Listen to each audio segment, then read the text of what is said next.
Mon nom c'est Chanjo Amisi, je suis le bassiste de l'orchestre Mabano. Je m'appelle Libera, dans l'orchestre Mabano, je fais la guitare rythmique. Maurice, et je suis batteur de l'orchestre.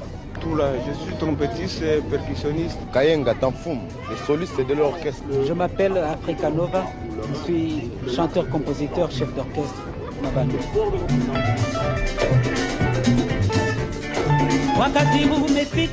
Wakati umefika wa kukumbuka kweli raha yetu ya zamani.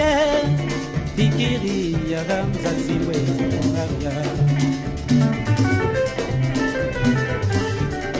tabu niliyo nayo uliisababisha, watoto wanalia wauliza wapi baba. Fikiria mzazi wetu Maria. Uchungu wetu